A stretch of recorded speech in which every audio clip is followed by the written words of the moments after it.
राधा का आखिरी प्रश्न।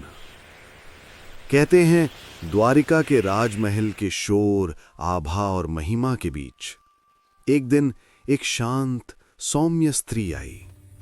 आंखों में वही अनंत निष्ठा, वही प्रेम जिसे युगों ने राधा के नाम से जाना। कृष्ण ने दूर से ही पहचान लिया, पर आज राधा के चेहरे पर वृंदावन वाली मुस्कान नहीं थी। आज उनमें एक गंभीर मौन था, एक प्रश्न का बोझ था जो शायद जन्मों से अनकहा पड़ा था। कृष्ण आगे बढ़े, पर राधा ने न कुछ कहा, न शिकायत की। वे बस बैठ गईं, ठीक उसी तरह जैसे यमुना किनारे बैठा करती थीं। कृष्ण उनके पास आए, धीरे से बोले, राधे, तुम इतनी चुप क्यों हो? राधा ने सिर उठाया।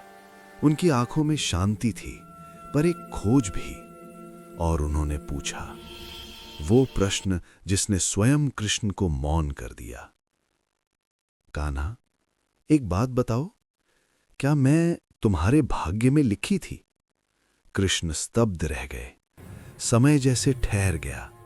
राजमहल में गूंजता संगीत, दिव्य प्रकाश, सब एक पल को थम सा गया। राधा को देखकर लगा जैसे वे किसी उत्तर की नहीं, सत्य की प्रतीक्षा कर रही हों। कृष्ण ने गहरी सांस ली और बहुत देर बाद बोले, तुम मेरे भाग्य नहीं राधा, तुम मेरे भाग्य में नहीं लिखी थी।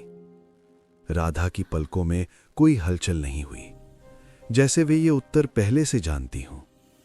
पर कृष्ण आगे बोले, वो बात जो इस प्रेम को अलौकिक बना देती है। जन्म से पहले, भाग्य लिखने से पहले, जन्म देने से पहले, कर्म और काल के बनने से पहले तुम मेरी थी राधे।